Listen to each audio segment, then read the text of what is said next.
pertandingan 1-1 kecuali SMC Punggol East yang merupakan persaingan 3 penjuru, dan ramai calon wanita juga dikemukakan dalam pilihan raya kali ini dengan GRC Marine Parade melihat persaingan 2 calon wanita muda yang hangat diperdebatkan baru-baru ini. Risnawan melaporkan. Di SMC Punggol East, pertandingan 3 penjuru ini akan melihat persaingan antara calon PAP Michael Palmer, Li Lilian dari Parti Pekerja dan Lim Bak Chuan dari SDA. I try not to come to any conclusions. At the end of the day, I respect the oppositions that have come in. Dan di SMC Hougang, kejutan saat akhir bagi Parti Pekerja, Yao Shin Leong mengambil alih Lau Tia Kiang dan bakal bersaing dengan calon PAP Desmond Chu.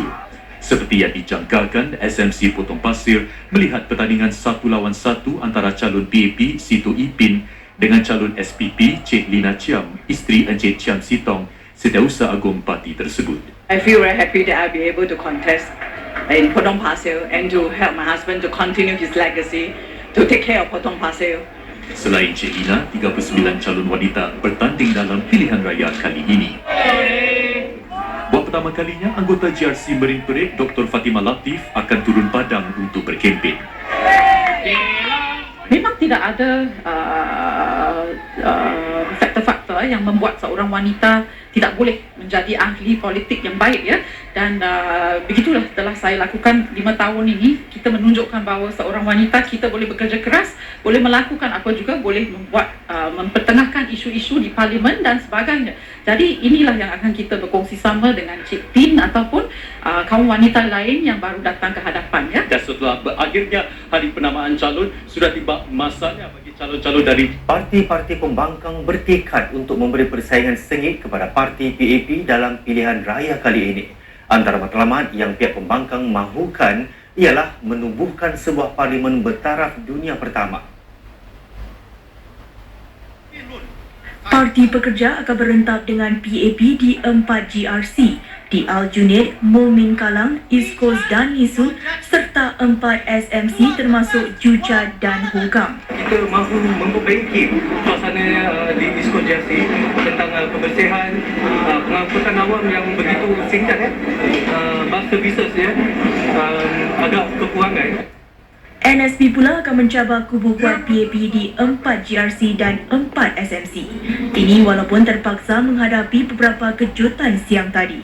Keadaan di pusat penamaan calon di Maktab Rendah Jurong ini kelihatan riuh dan namun tetap teratur dengan para penyokong parti PAP dan juga parti-parti pembangkang datang seawal 10.20 pagi lagi. Namun terdapat kekecohan yang berlaku semasa prosedur memfailkan dokumen kertas pencalonan. Ini kerana 10 minit sebelum prosedur ditutup, kertas pencalonan Parti Perpaduan Nasional kelihatan tidak lengkap kerana tidak tertera alamat ibu pejabat parti mereka. Selang beberapa minit, masalah itu dapat diselesaikan dan NSP disahkan akan bertanding di GRC Jurong menentang pasukan PAP pimpinan Menteri Keuangan Tharman Shanmugaratnam. Di GRC Tampines pula, pasukan NSP yakin kejutan saat akhir terhadap barisan pasukan PAP tidak akan menjejas strategi kempen mereka dalam menambat hati para penduduk. Pasukan PAP melakukan perubahan pada saat-saat terakhir apabila salah seorang calonnya Steve Tan mengundur diri dan digantikan dengan Bey Yam Keng dari GRC Tanjung Pagar. Kami hairan kenapa perubahan sebegini berlaku di saat-saat akhir. Kerana kalau kita lihat PAP dulu-dulunya tidak begini. Jadi kali ini kami rasakan ada sesuatu yang ganjil ataupun janggal.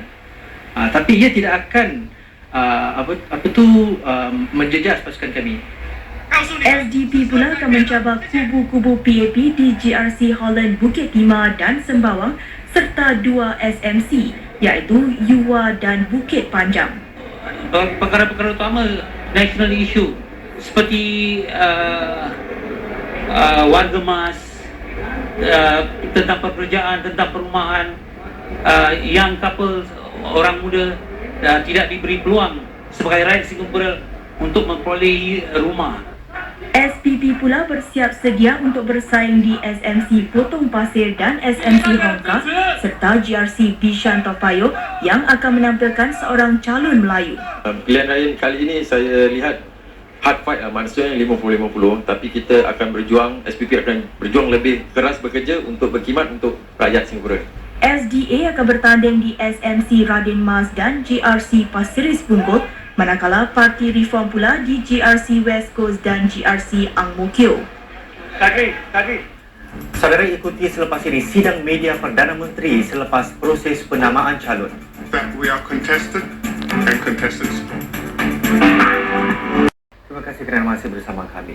Perdana Menteri Lee Hsien Loong berkata adalah baik bahawa pihak pembangkang mengemukakan persaingan yang sengit. Nominations were It's good that we are contested and contested strongly. And that is what Ini katanya succession is akan about. menjadikan lebih jelas lagi isu-isu penting dan mengingatkan rakyat tentang apa yang dipertaruhkan dalam pilihan raya umum akan datang. Dia menekankan lagi, para pengundi harus ingat bahawa pengundian akan datang adalah bagi menjamin masa depan mereka dan anak-anak mereka. Dalam sidang media yang diadakan selepas proses penamaan calon, Encik Lee berkata beliau mengalu-alukan langkah Encik Lau Tia Kiang dari Parti Pekerja untuk bertanding dalam GRC Aljunied. He wants to win a GRC, I don't doubt he's entitled to want to win a GRC. And he's trying to make an argument so that it sounds good and people will vote for him to win a GRC. But what we would like to tell Singaporeans is that when you vote, think carefully because it affects your property value, it affects your neighborhood, it affects your country, it affects your future. Encik Lee juga menjawab soalan mengenai muka baru Dr. Chia Shi Lu. Beliau ditanya sama ada Dr. Chia dapat masuk parlimen dengan mudah melalui sistem GRC. Ditanya sama ada PAP menggunakan taktik kotor seperti yang didakwa dalam komen-komen di internet, Encik Lee berkata beliau lebih cenderung untuk menumpukan perhatian kepada isu-isu penting. Sebelum berpisah, kita imbas semula sari berita utama selepas proses penamaan calon siang tadi. Pilihan raya 7 Mei nanti menyaksikan persaingan paling sengit. Ada pertandingan bagi merebut 82 daripada 87 kerusi parlimen. PAP hanya menang satu GRC tanpa tanding, iaitu di GRC Tanjung Pagar. Seperti tahun 2006, pertandingan paling sengit dijangkakan di GRC Aljunied. Parti Pekerja mengemukakan pasukan terkuat termasuk Setiausaha Agungnya Lau Tia Kiang yang berpindah dari Hougang. Kita tinggalkan anda dengan melihat semula warna-warni sekitar hari penamaan calon siang tadi. Sekian dan salam hormat. Terima kasih atas sokongan anda.